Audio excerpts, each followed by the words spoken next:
This is another reason why I like introducing electrically controlled systems using an electrically controlled hydraulic system operated by DC control voltages. It allows individuals with the most basic of electric skill sets to launch into an early discussion of electrical controls. DC electricity and a basic understanding of hydraulics are very low hurdles that need to be cleared, and the same concepts employed on these systems can then be extrapolated into those systems employing three-phase AC primary and single-phase AC pilot signals. If you're already skilled in AC circuit analysis, you'll simply have a better appreciation of the peculiarities. However, it's not absolutely necessary to understand every single last detail for the purposes of this general level discussion. An electrically controlled hydraulic system operating on DC voltage needs to be supplied with not only hydraulic power, it must also be supplied by a power supply or battery capable of providing the requisite DC control voltage.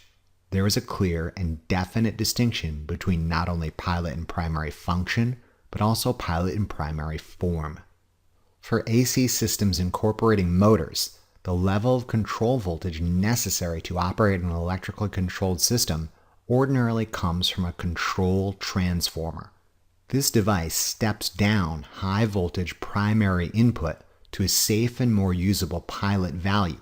In the case of an electrically controlled system employing three-phase AC, can actually use the line-to-line voltage between two of the phases as the input to the primary coil. Let's say an electrically controlled system using 480 volt three-phase AC as primary input requires 120 volts single-phase AC as a pilot signal. The primary input to the control transformer would be the 480 volt single-phase AC between any two of the three phases, and a 4-to-1 step-down transformer would step this down to 120 volt single-phase AC. If this system was controlled by a 24 volt AC pilot signal, this control transformer would have to step this 480 volt AC input down 20-to-1. The secondary winding output of the control transformer could be grounded or ungrounded. The location of the grounding point and the reasoning behind this I'll explain later when we go into greater detail about ladder logic. The control transformer is ordinarily protected by fuses either on the primary side, the secondary side, or both. If this system was to be controlled by a 24 volt DC pilot signal, not only would this primary input have to be stepped down a similar amount, it would also have to be rectified or changed into DC using a traditional power supply. Given the dual nature of the pilot and primary aspects of an electrically controlled system, they are often represented differently in schematics. Again, let's start with our electrically controlled hydraulic system as an initial example. It is self-evident that there must be two schematics for this system, one being the primary hydraulic schematic, the other being the electrical pilot schematic. In this simple example, there exists a single interaction point between the two aspects of the system, that being solenoid A on directional control valve 1. When push button 1 is closed in the electrical schematic, DCV1 solenoid A is energized. On the hydraulic schematic, the energized solenoid A would shift DCV1 to the straight-through position and the cylinder would extend. Solenoids are typically represented as something similar to a resistor in the electrical control schematic and a box with a diagonal slash through it on the primary hydraulic schematic. The label DCV1 Sol A clearly designates that this is the same device and the principal interaction point between the pilot and primary aspects of this electrically controlled hydraulic system. Similarly, a means of differentiating between the pilot and primary aspects of an electrically controlled system incorporating motors must be used. Again, there must necessarily be two schematics for this system, one being the primary electrical schematic, the other being the electrical pilot schematic. If the pilot and primary schematic are to be illustrated on the same sheet, ordinarily the pilot is drawn in thin lines and the primary in thick lines, although this sometimes isn't the case. In this simple example, there exists a single interaction point between the two aspects of the system, that being the coil on the M contactor. In the electrical pilot schematic, when push button 1 is closed, the M coil would be energized. On the primary schematic, the energized M coil would switch the normally open contacts to their opposite or closed state, and the motor would start. Coils are typically represented as a circle in the control schematic. The label inside the coil, M, clearly designates that this coil controls contactor M in the primary schematic and serves as the principal interaction point between the pilot and primary aspects of this electrically controlled motor system. There are obvious differences between them, but if you want to think of it this way, coil magnetically linked with a contactor is analogous to a solenoid-operated directional control valve. Both primary devices, the contactor and the directional control valve, are the devices that actually conduct power. However, they do so only when they're pilot devices, the coil in the case of the contactor and the solenoid in the case of the solenoid-operated valve tell them to do so with a low voltage control signal. The contactor and the solenoid-operated valve are basically performing the same function, the establishment or interruption of primary power at the behest of a control signal. One could use traditional schematics to draw the control portion of an electrically controlled system. However, in practice, this becomes very cumbersome for a complicated circuit, so the control schematic is ordinarily drawn using something called a ladder logic diagram. The low voltage output of the power supply or the control transformer is represented as the left and right side of vertical upright rails of a ladder, and the conductive path from left to right is represented as a rung on that ladder. In the case of our electrically controlled hydraulic system, when push button 1 is closed, it completes a path from the high left side through the solenoid to the low right side. A ladder logic diagram basically flattens out a series path into a single line, and it makes readily apparent that in order to complete a conductive path from the hot or high side through solenoid A to the low or neutral side, one must close push button 1.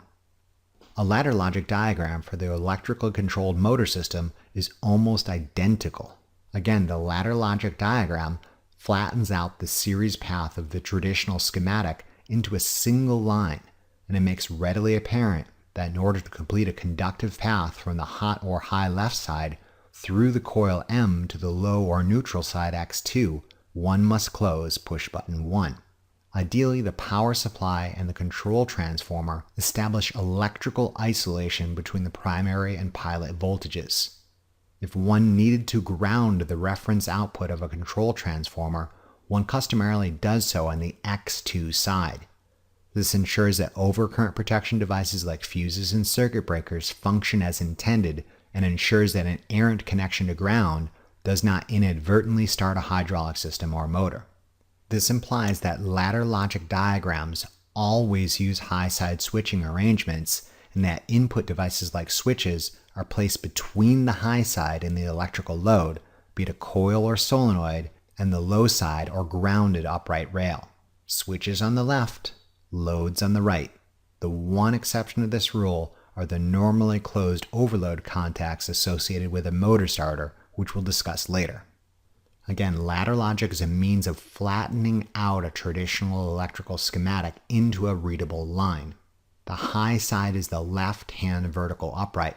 The right side is the low side or neutral vertical upright. A switch, switches, or other input devices on the left selectively connect or disconnect an electrical load on the right via conductive rung on the ladder. Inputs on the left, electrical loads on the right. This ensures that overcurrent protection devices like fuses and circuit breakers function as intended and ensures that an errant connection to ground does not inadvertently start an actuator. The one exception to this rule are the normally closed contacts associated with a motor starter, which we'll discuss later. The electrical loads in a control schematic represent either the coils of contactors or the solenoids of solenoid-operated valves used to start or stop primary power in the primary schematics. These principal interaction points must appear in both schematics. As our ladder logic diagrams increase in complexity, you'll learn that there is to be one electrical load per rung. Electrically controlled systems can be divided into two general categories: those that employ traditional hardwired relay-based ladder logic, and those that use a programmable logic controller, or PLC, a form of ruggedized industrial computer to execute the logical functions necessary to stop, start, change direction, modify operating characteristics, or perform timing, counting, sequencing, comparison, arithmetic, data processing, communication functions, and more. Hybrids of these systems exist. However, as the PLC is becoming progressively cheaper and more powerful, there is a notable movement favoring these devices. Additionally, small devices, sometimes called programmable logic relays or intelligent relays, combine a number of basic PLC common functions into an inexpensive small package for small systems that can almost be considered an intermediary between these two extremes. Regardless, the logic internal to an electrically controlled system using either traditional hardwired relay-based ladder logic or a programmable logic controller is essentially the same.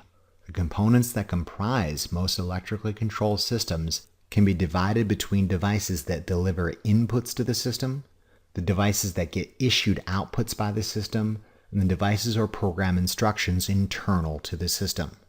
Additionally, high-level electrically controlled systems may also include devices that communicate and store or retrieve data.